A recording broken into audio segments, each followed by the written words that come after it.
Hello everyone, welcome to the study with Mayank. मैं हूं आपका मयंक। हम लोगों की यहां पर क्लास 12 एनसीईआरटी ज्योग्राफी की दूसरी किताब भारत लोक और अर्थव्यवस्था चल रही है। आज आपका यहां पर अध्याय दूसरा है। यहां पर हम लोग प्रवास के बारे में पढ़ेंगे। तो चलिए स्टार्ट करते हैं आज का वीडियो। देखते हैं हमें क्या क्या डिस्कस करना है यहां पर। आज के अध्याय में हम लोग प्रवास के बारे में पढ़ेंगे। जैसा कि आप लोग जानते हैं, मानव जो है अपने आरंभिक काल से ही प्रवास करता आ रहा है। यानी जो आरंभिक मानव था वो भोजन की तलाश में या फिर ऋतुओं में परिवर्तन होने पर एक स्थान से दूसरे स्थान पर गमन किया करता था। तो एक स्थान से अन्य स्थान की ओर गमन करना ये प्रवास कहलाता है। प्रवास जो है स्थायी या फिर अस्थायी हो सकता है। जैसे कोई व्यक्ति जो है इंडिया छोड़कर यूएसए में परमानेंटली शिफ्ट हो जाए तो इस तरह का जो प्रवास है स्थायी प्रवास बोला जाएगा। जैसे कोई व्यक्ति गांव से शहर में रोजगार की तलाश में आया हो तो इस तरह का जो प्रवास है अस्थायी प्रवास बोला जाएगा। प्रवास को 1881 ईस्वी में भारत की प्रथम संचालित जनगणना से ही जन्म के स्थान के आधार पर दर्ज किया गया था। देखिए, एक बात मैं यहाँ पर स्पष्ट करना चाहूँगा, भारत में पहली जनगणना जो 1872 ईस्वी में हुई है, लेकिन भारत में पहली जो संपूर्ण जनगणना हुई है वो 1881 ईस्वी में हुई है। तो 1881 ईस्वी की जो जनगणना हुई है उसी जनगणना से प्रवास को जो है जन्म के स्थान के आधार पर दर्ज किया गया था।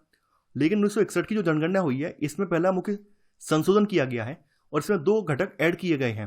एक तो जन्म स्थान ऐड किया गया है और दूसरा इसमें निवास की अवधि को शामिल किया गया है। देखिए, जन्म स्थान में व्यक्ति का जन्म कहाँ पर हुआ है, गांव में, नगर में या फिर कहीं अन्यत्र जन्म हुआ है, वो जन्म स्थान यहाँ पर आ जाएगा। और निवास की अवधि यानी जिस जगह पर जन्म हुआ है या फिर जहाँ पर व्यक्ति निवास कर रहा है वहाँ पर वो कितने समय से निवास कर रहा है, तो ये जो सूचना है 1961 की जनगणना से इसमें ऐड की गई है। इसके बाद 1971 में फिर से यहाँ पे संशोधन किया गया है। प्रवास के क्षेत्र में यहाँ पर पिछले निवास का स्थान और गणना के स्थान पर रुकने की अवधि की जो अतिरिक्त सूचना है इसको शामिल किया गया है। फॉर एग्जाम्पल, जैसे मान लेते हैं किसी व्यक्ति का जन्म बिहार में हुआ है ना, और वर्तमान में वो दिल्ली में जॉब कर रहा है और दिल्ली में जनगणना चल रही है। तो जनगणना के जो कर्मचारी हैं वो व्यक्ति से पूछते हैं उसका पिछला निवास का स्थान कौन सा है, तो व्यक्ति बताएगा कि उसका पिछला निवास का स्थान बिहार है। फिर ये पूछा जाएगा कि वर्तमान में वो बिहार दिल्ली में रह रहा है, तो दिल्ली में कितने समय से रह रहा है, तो यहाँ पर वही चीज़ बोली गई है, गणना के स्थान पर रुकने की अवधि, यानी कि दिल्ली में जनगणना हो रही है तो दिल्ली में पूछा जाएगा दिल्ली में वो कितने समय से है। तो इस तरह की जो सूचना थी 1971 की जनगणना में ये ऐड की गई है। इसके अलावा प्रवास के कारणों पर सूचना का जो समावेश है 1981 की जनगणना में किया गया है। यानी प्रवास किन कारणों से होता है। जैसे मान लीजिए कोई व्यक्ति यूपी को छोड़कर या बिहार को छोड़कर पंजाब में जॉब करने जाता है, तो पंजाब में जब जनगणना हो रही है उस व्यक्ति से पूछा जाएगा कि आप अपना मूल स्थान छोड़कर क्यों आए हैं। तो इस तरह की सूचना का जो समावेश है 1981 की जनगणना में किया गया है। भारत की जनगणना में प्रवास की जो गणना है ये दो आधारों पर की जाती है। एक तो जन्म का स्थान।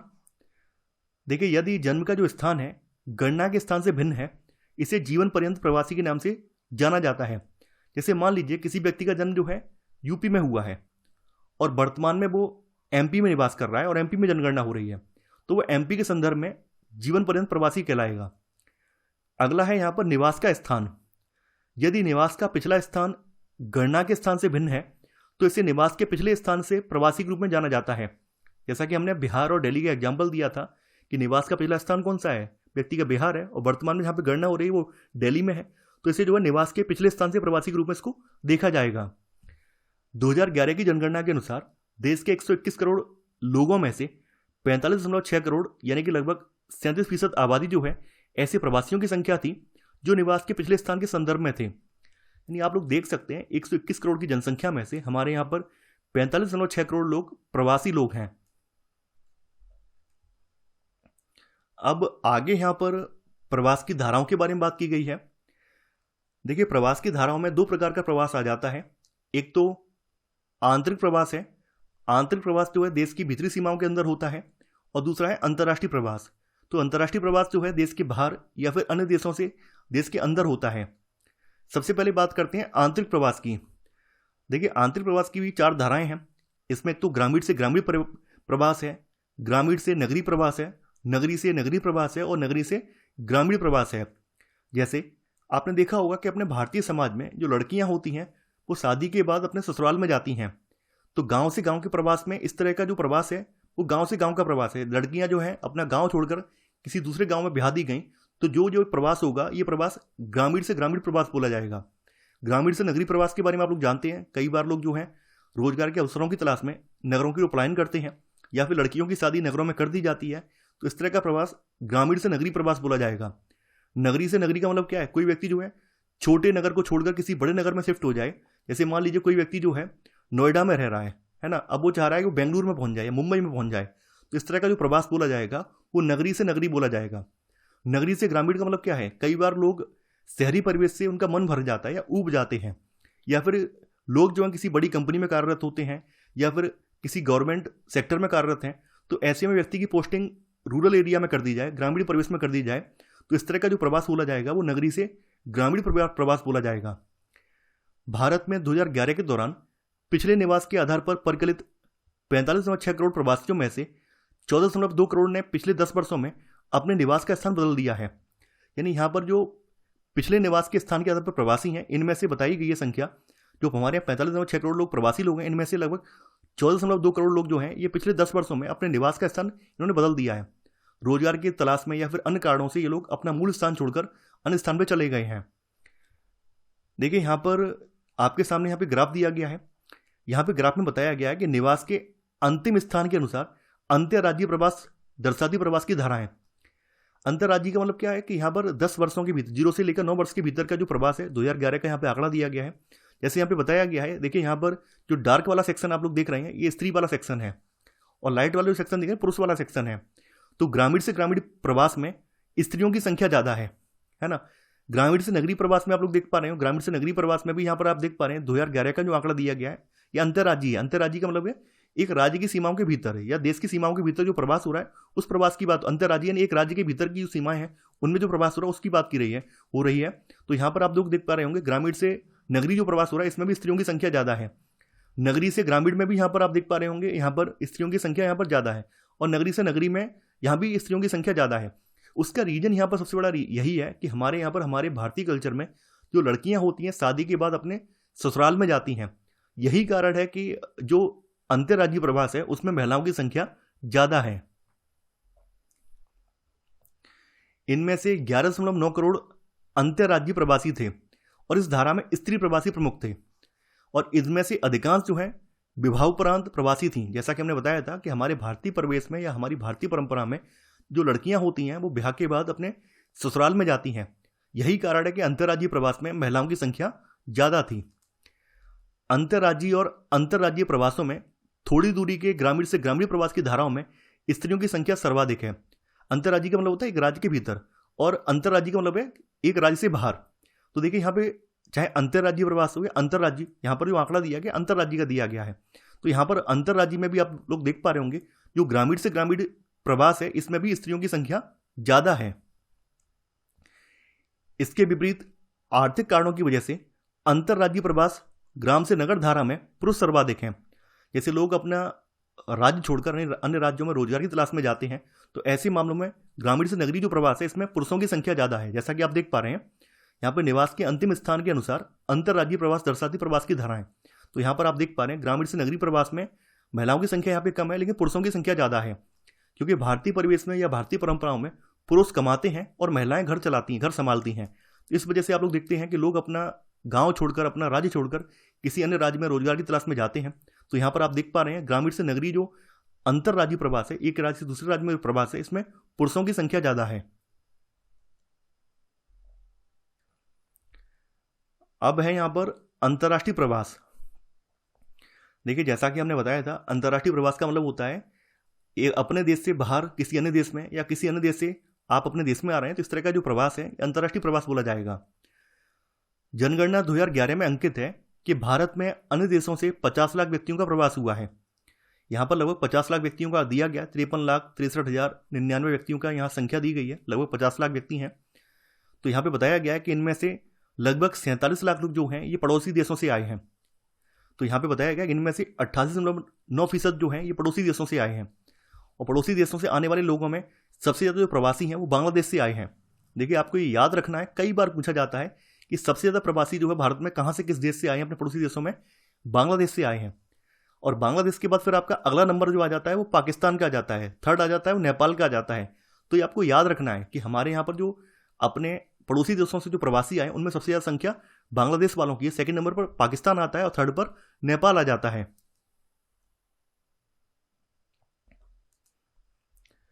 प्रवास में स्थानिक विभिन्नता। देखिए, जैसा कि आप लोग जानते हैं, कुछ स्टेट ऐसे हैं जहां पर रोजगार की दर ज़्यादा है, जहां पर फैक्ट्री वगैरह या फिर रोजगार के जो साधन हैं, बेहतर जीवन दशा है और भी अन्य प्रकार के साधन वहां पर हैं। तो इस वजह से वहां पर लोग बड़ी संख्या में रोजगार करने या फिर अवसरों की तलाश में वहां पर जाते हैं।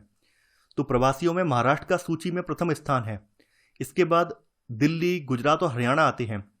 यानी कहने का मतलब ये है कि जो महाराष्ट्र राज्य है, महाराष्ट्र राज्य में प्रवासियों की संख्या सबसे ज़्यादा है। यानी महाराष्ट्र राज्य जो है प्रवासियों के मामले में पहले स्थान पर आता है, यानी कि सबसे ज़्यादा लोग महाराष्ट्र में गए हुए हैं। इसके बाद सेकंड नंबर पर दिल्ली का नंबर आता है, थर्ड पर गुजरात का आता है, चौथे पर हरियाणा आता है। देखिए, यहाँ पर सभी जो आंकड़े दिए गए हैं ये 2011 की जनगणना के अकॉर्डिंग आंकड़े दिए गए हैं। दूसरी ओर यूपी और बिहार वे राज्य हैं जहाँ से उत्प्रवासियों की संख्या सर्वाधिक है। उत्प्रवासी का मतलब होता है अपना मूल स्थान छोड़कर किसी अन्य स्थान पर चले जाने वाले व्यक्ति को उत्प्रवासी कहा जाता है। जैसे कोई व्यक्ति यूपी छोड़कर दिल्ली जा रहा है, महाराष्ट्र में जा रहा है, तो यूपी के संदर्भ में वो उत्प्रवासी कहलाएगा और महाराष्ट्र या दिल्ली के संदर्भ में वो आप्रवासी कहलाएगा। आगे यहाँ पर प्रवास के कारणों पर बात की गई है, यानी वो कौन कौन से कारण हैं जो कि प्रवास के लिए उत्तरदायी हैं। देखिए, प्रवास के कारणों में दो कारक आ जाते हैं, एक तो प्रतिकर्ष कारक है और दूसरे अपकर्ष कारक हैं। प्रतिकर्ष कारकों को पुश फैक्टर बोला जाता है और अपकर्ष को पुल फैक्टर बोला जाता है। देखिए, जैसा कि आप लोग जानते हैं, आप लोगों ने भारतीय समाज के बारे में देखा है, पढ़ा है। आप लोग जानते हैं कि भारतीय समाज का जो रूरल परिवेश है, ग्रामीण परिवेश है, वो बहुत ज़्यादा पिछड़ा हुआ है। ग्रामीण परिवेश में जो आधारभूत अवसंरचना है उसका अभाव है, रोजगार का अभाव है, इसके अलावा बेहतर स्वास्थ्य सुविधाएं नहीं है, शिक्षा का भी कोई बेहतर जरिया नहीं है। तो लोग मजबूरी में अपना गांव छोड़कर शहरों की ओर पलायन करते हैं जहां पर ये सारी चीज़ें अवेलेबल हैं। तो गांव क्या है, गांव में प्रतिकर्ष कारक है। प्रतिकर्ष का मतलब क्या है, बहुत सारी चीज़ों का अभाव है। तो गांव जो है प्रतिकर्ष कारक की वजह से गांव से लोग शहरों की ओर जा रहे हैं। तो यहाँ पर वही चीज़ बोली गई है कि प्रतिकर्ष कारक जो लोगों को निवास स्थान अथवा उद्गम स्थान को छुड़वाने का कारण बनते हैं। भारत में लोग जो हैं ग्रामीण से नगरीय क्षेत्रों में मुख्यतः गरीबी, कृषि भूमि पर जनसंख्या के अधिक दबाव, स्वास्थ्य सेवाओं, शिक्षा जैसी आधारभूत अवसंरचनात्मक सुविधाओं के अभाव की वजह से प्रवास करते हैं। एक गांव में ये सारी चीज़ों का अभाव है। अब जैसे किसी के पास ज़मीन भी है और ज़मीन का क्षेत्रफल इतना ज़्यादा कम है कि वो परिवार का भरण पोषण उससे नहीं कर सकता है, तो उसकी मजबूरी है कि वो गाँव को छोड़कर शहरों में जाएगा ही जाएगा। इन कारकों के अलावा बाढ़, सूखा, चक्रवाती तूफान, भूकंप, सुनामी जैसी जो प्राकृतिक आपदाएं हैं या फिर युद्ध या फिर स्थानीय संघर्ष वगैरह जो है, ये भी प्रवास के लिए अतिरिक्त प्रतिकर्ष पैदा करते हैं। तो इन सब की वजह से भी लोग अपना मूल स्थान छोड़कर अन्य स्थानों पर जाते हैं।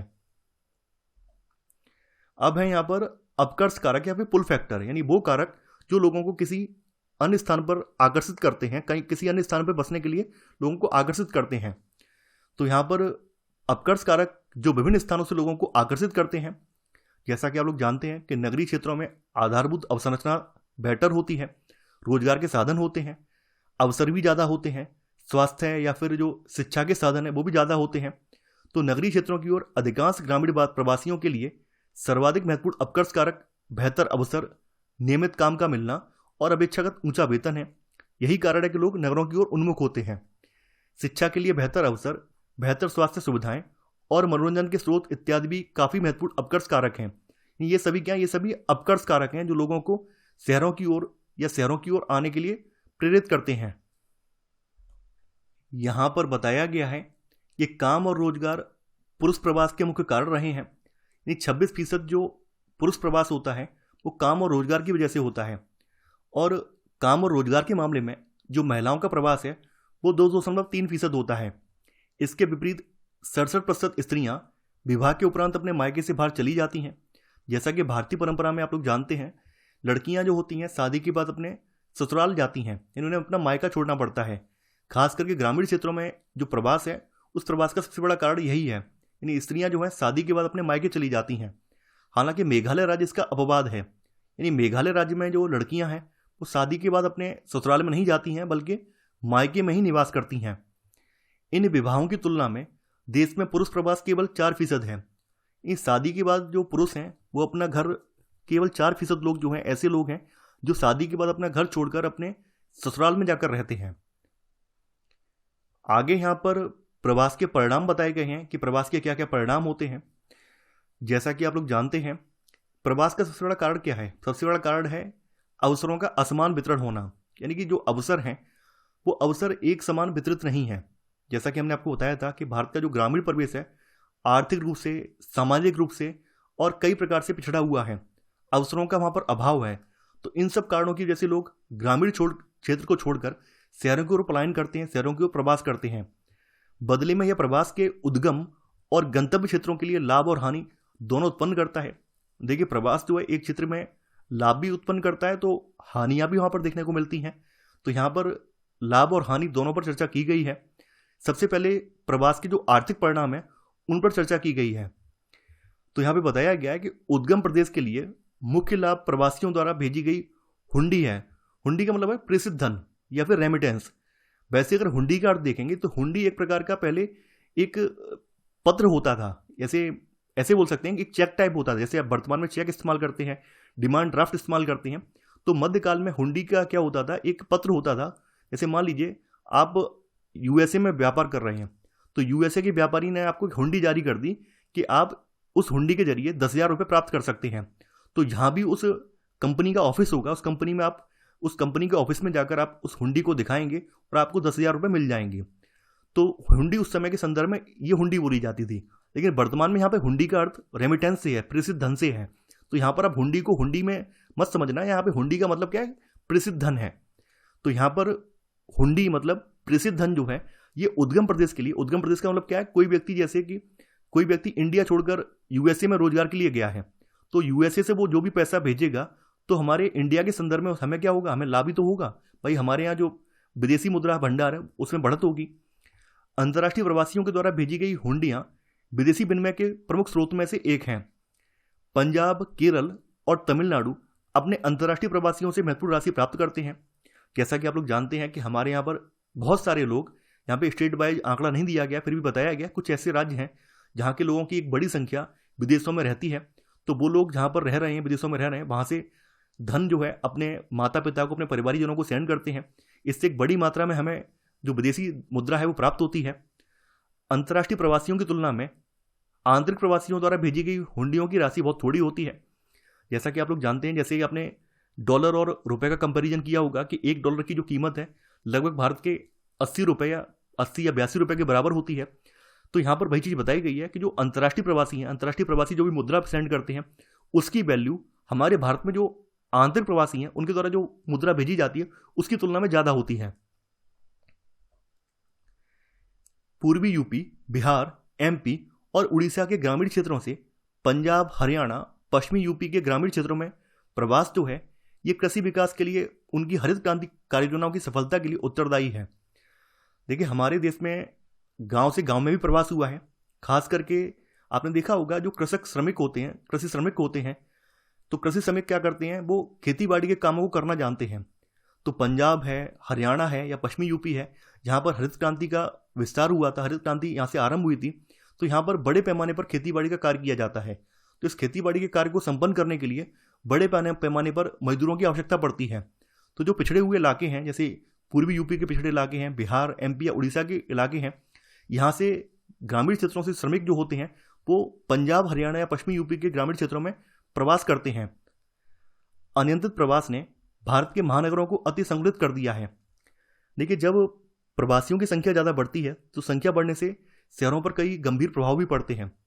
क्योंकि अचानक से जब लोग शहरों में रहने के लिए आ जाते हैं तो उनके सामने आवास का संकट होता है, पीने के पानी का संकट होता है। इसके अलावा वो कहाँ पर रहेंगे या फिर उनके रहने की जो बस्तियाँ होंगी वो स्वच्छ या साफ होंगी या नहीं होंगी, ये सब चीज़ों की दिक्कत होती है। तो महाराष्ट्र, गुजरात, कर्नाटक, तमिलनाडु और दिल्ली जो है ये औद्योगिक दृष्टि से विकसित राज्यों में गंदी बस्तियों का विकास देश में अनियंत्रित प्रवास के नकारात्मक परिणाम है। यानी आप लोग देख पा रहे होंगे, ये जो कुछ महानगर हैं या कुछ राज्य हैं, इनके नाम बताए गए हैं। इन राज्यों में लगातार प्रवासियों की संख्या बढ़ने से यहाँ पर जो है स्लम बस्तियाँ यानी गंदी बस्तियों का विकास लगातार होता जा रहा है, गंदी बस्तियों का विस्तार यहाँ पर लगातार होता जा रहा है, जो कि अनियंत्रित प्रवास का एक नकारात्मक परिणाम है। इसके अलावा प्रवास का जनांकीय परिणाम भी होता है। अब जैसे जनांकीय परिणाम यहाँ पे ऐसे समझ लीजिए, जैसा कि हमने बताया था कि आर्थिक कारणों की वजह से जो पुरुष होते हैं अपना घर छोड़कर शहरों की ओर पलायन करते हैं। तो जब शहरों की ओर केवल पुरुषों का पलायन होगा, शहरों की ओर लगभग पुरुषों का ही प्रवास होगा, तो ऐसे में शहरों में जो लिंगानुपात है उसमें पुरुषों की संख्या तो बढ़ जाएगी, लेकिन इसमें जो स्त्रियां हैं उनकी संख्या कम रह जाएगी। तो कहने का मतलब ये है कि शहरों का जो लिंगानुपात है वो बिगड़ जाएगा। वहीं ग्रामीण परिवेश के संदर्भ में, ग्रामीण परिवेश में जब लगातार पुरुष वहां से चले जाएंगे, प्रवास कर जाएंगे, तो वहां पर क्या होगा, वहां पर महिलाओं की संख्या तो बढ़ जाएगी, लेकिन वहां पर पुरुषों की संख्या घट जाएगी। तो यहाँ पर वही चीज समझाई गई है कि ग्रामीण क्षेत्रों में होने वाले युवा, आयु, कुशल और दक्ष लोगों का बाह्य प्रवास ग्रामीण जनांग संगठन पर प्रतिकूल प्रभाव डालता है। यद्यपि उत्तराखंड, राजस्थान, मध्य प्रदेश और पूर्वी महाराष्ट्र से होने वाले बाह्य प्रवास ने इन राज्यों की आयु और लिंग संरचना में गंभीर असंतुलन पैदा कर दिया है। अब जैसे मान लेते हैं बिहार की बात करें, तो बिहार की जो कार्यशील जनसंख्या है उसका एक बड़ा तबका बिहार को छोड़कर अन्य राज्यों में चला जाए, अन्य राज्यों में रोजगार की तलाश में चला जाए, तो बिहार का जो जनांकीय पूरा संगठन है वो बिगड़ जाएगा, वहां का जो आयु और लिंग स्ट्रक्चर है बिगड़ जाएगा।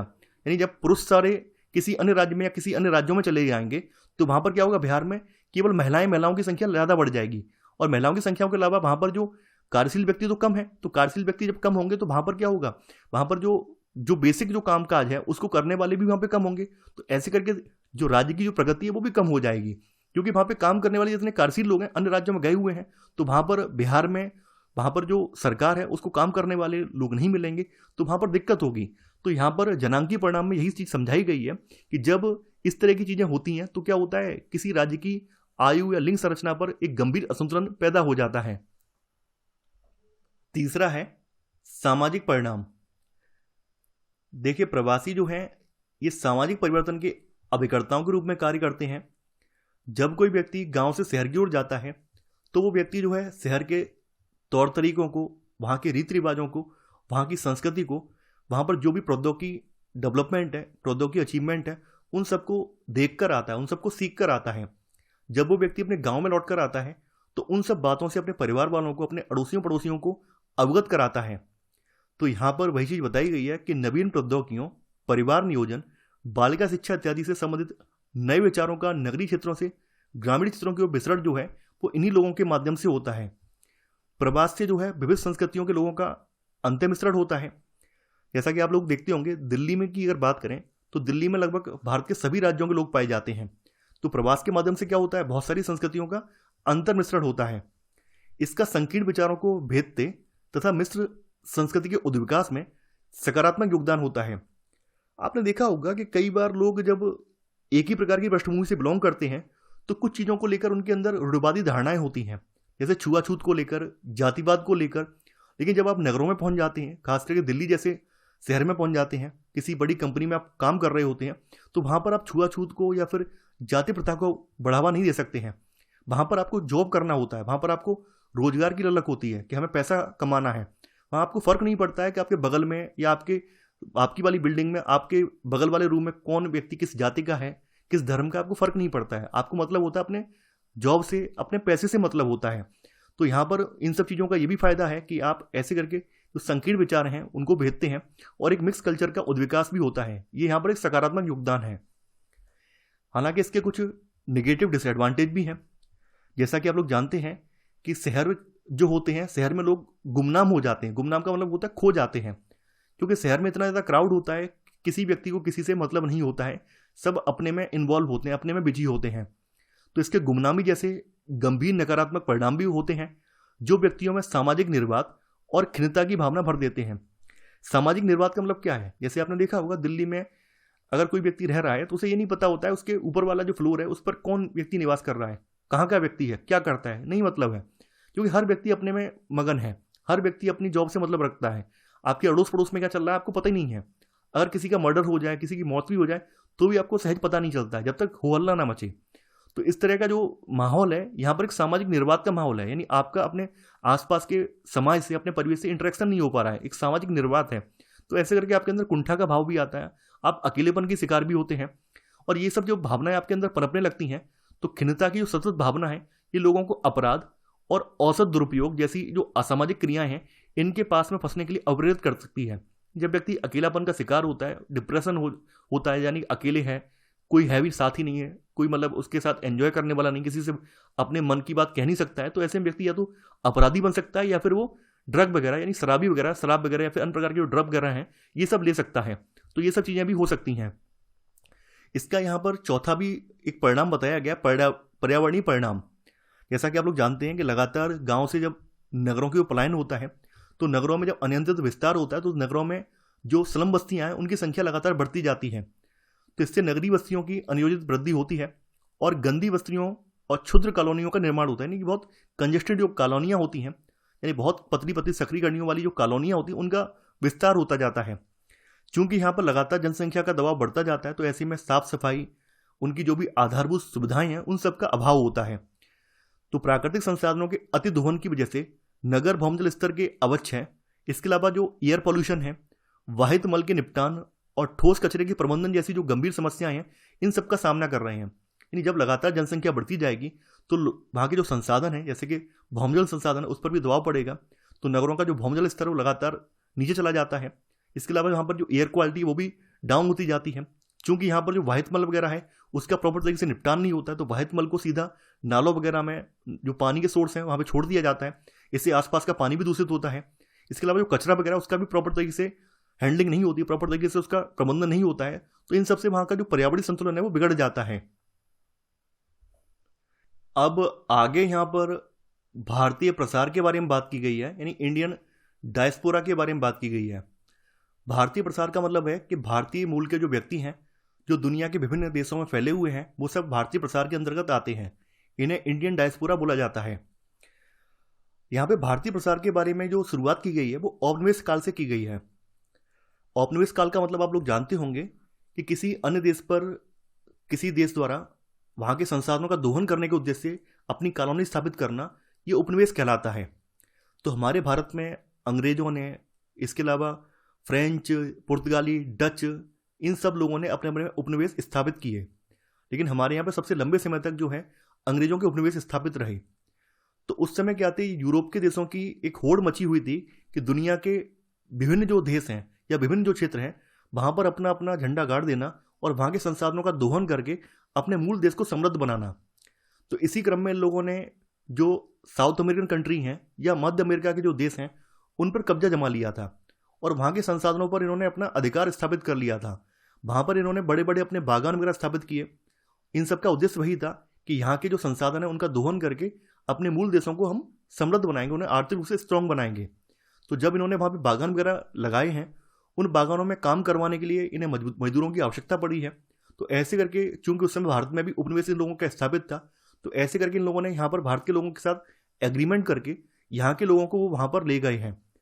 तो यहाँ पर वही चीज़ बताई गई है कि उपनिवेश काल के दौरान अंग्रेजों के द्वारा यूपी, बिहार से मॉरिशस, कैरिबियन द्वीपों, देखिए कैरिबियन द्वीपों में ट्रिनिदाद, टोबैगो और गुयाना शामिल हैं, फिजी और दक्षिण अफ्रीका, फ्रांसीसियों और जर्मनों के द्वारा रीयूनियन द्वीप, ग्वाडेलोप, मार्टिनिक और सुरीनाम में, फ्रांसीसी और डच लोगों और पुर्तगालियों के द्वारा गोवा, दमन और दीव से अंगोला, मोजाम्बिक और अन्य देशों में करारबद्ध लाखों श्रमिकों को रोपड़ कृषि में काम करने के लिए भेजा गया था।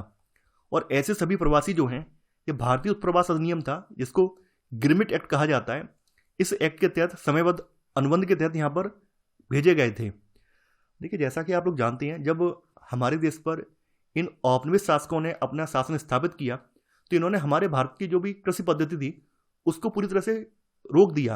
यानी हमारे यहाँ पर जो भी व्यापार वगैरह था, व्यापार प्रणाली नष्ट हो गई थी। हमारे यहाँ जो खेती वगैरह का जो कार्य था उसमें इन लोगों ने बाधा उत्पन्न की थी, तरह तरह के इन्होंने टैक्स लगाए, तरह तरह के इन्होंने हम लोगों पर अत्याचार किए। इस वजह से हमारे यहाँ पर क्या था, जो कृषक वगैरह थे वो भी मजदूर बन गए थे, उनके सामने कोई विकल्प नहीं था, उन्हें कैसे भी करके अपना पेट भरना था। और इस बात का इन लोगों ने फ़ायदा उठाया। इन लोगों ने क्या किया, उन लोगों से करार करके अपने फ़ायदे के लिए इन्होंने जिन देशों को जीता था, जहाँ पर इन्होंने अपने बागान स्थापित किए थे, वहाँ पर इन मजदूरों को वहाँ पर इन्होंने भेज दिया था। तो ऐसे करके भारतीय प्रसार की जो पहली लहर है, ये पहली लहर मानी जाती है। हालांकि जो मजदूर भेजे गए थे, इन मजदूरों की दशा दासों से बेहतर नहीं थी, दासों के समान ही थी। इन पर बहुत ज़्यादा अत्याचार होते थे, इन पर बहुत ज़्यादा तरह के प्रतिबंध लगाए गए थे। इन्हें समय से इन्हें खाना पीना भी नहीं मिलता था, अंधाधुंध काम कराया जाता था और इनके अपने मूल देश में लौटने की कोई गारंटी भी नहीं थी। तो ऐसे में क्या हुआ है, ये लोग इन देशों में जाकर जब काम करने गए हैं, वहाँ पर लंबे समय तक काम किया, क्योंकि एग्रीमेंट भी 5, 10 या 15 साल के हुए एग्रीमेंट होते थे। तो वहाँ पर इन लोगों ने क्या किया है, अपने साथी लोगों के साथ ही संबंध बनाए हैं, साथी लोगों के साथ ही इन लोगों ने एक यूनियन टाइप बनाई है और वहीं पर जाकर अपने आप को सेटल कर लिया है, वहां से वापस से आ ही नहीं पाए हैं। तो ऐसे करके भारतीय प्रसार की जो पहली लहर है, ये लहर यहीं से मानी जाती है। और प्रवासियों की जो दूसरी तरंग है, दूसरी लहर है, ये नूतन समय में, नवीन समय में, यानी कि 1940 के बाद का समय, 1950 के बाद का समय, इसमें व्यवसायी हैं, शिल्पी हैं, व्यापारियों, फैक्ट्रियों, मजदूरों के रूप में आर्थिक अवसरों की तलाश में निकटवर्ती देशों, इसमें Thailand, Malaysia, Singapore, Indonesia, Brunei इत्यादि देशों में व्यवसाय के लिए गए हैं। यानी जो प्रवासियों की पहली लहर थी, तो पहली लहर तो औपनिवेशिक काल में बाहर गई है, और दूसरी लहर में हमारे यहाँ से कौन कौन गए हैं? व्यवसायी, शिल्पी या व्यापारी या फैक्ट्री में मजदूर के रूप में काम करने वाले व्यक्ति जो है, ये हमारे आसपास के पड़ोसी देश हैं, यहाँ पर काम की तलाश में गए हैं। 1970 के दशक में पश्चिम एशिया में सहसा तेल वृद्धि के द्वारा जो श्रमिकों की जो डिमांड हुई है, इसकी वजह से भारत से अर्धकुशल और कुशल श्रमिकों का नियमित बाह्य प्रवास हुआ है। यानी कि जो एकदम से 1970 के दशक में जब परिवहन में क्रांति हुई है और लगातार तेल की वहाँ पे खोज वगैरह जब हुई है मिडिल ईस्ट में, तो ऐसे में मजदूरों की डिमांड हुई है। तो मजदूरों की डिमांड होने की वजह से क्या हुआ, भारत के जो अर्धकुशल या कुशल श्रमिक हैं, वो रोजगार की तलाश में मिडिल ईस्ट में गए हैं। प्रवासियों की जो तीसरी लहर है, तीसरी तरंग है, इसमें वर्तमान समय में डॉक्टरों, अभियंताओं, यानी इसमें कि अभियंता का मतलब इंजीनियर्स, 1960 के बाद ये लहर आई है। सॉफ्टवेयर अभियंता यानी सॉफ्टवेयर इंजीनियर्स, प्रबंधन परामर्शदाता यानी MBA होल्डर्स वगैरह जो हैं, वित्तीय विशेषज्ञ हैं, संचार माध्यम से जुड़े व्यक्ति हैं, यानी 1980 के बाद ये सब लोग हैं। ये सब अन्य समाविष्ट थे जिन्होंने USA, Canada, United kingdom, Australia, New Zealand और जर्मनी इत्यादि में प्रवास किया। यानी प्रवासियों की तीसरी लहर में जो अच्छे खासे पढ़े लिखे लोग हैं, जिसमें कि व्यवसायी हैं, डॉक्टर्स हैं, इंजीनियर्स हैं, या फिर अच्छे खासे वित्तीय विशेषज्ञ हैं, इन सब लोगों ने USA वगैरह में, UK वगैरह में इन लोगों ने प्रवास किया है। और आप लोग देखते भी होंगे, हम USA में जो भी गूगल है, एप्पल है, उन सब कंपनियों, बड़ी बड़ी जो MNC कंपनियां हैं, इनमें लगभग 30 से लेकर 40% भारतीय व्यक्ति ही कार्यरत हैं। तो ये था हमारा आज का वीडियो। आई होप आपको आज का वीडियो पसंद आया होगा। आप लोग इस वीडियो को लाइक और शेयर करना बिल्कुल मत भूलिए। तो आज के लिए इतना ही। Thanks for watching. जय हिंद।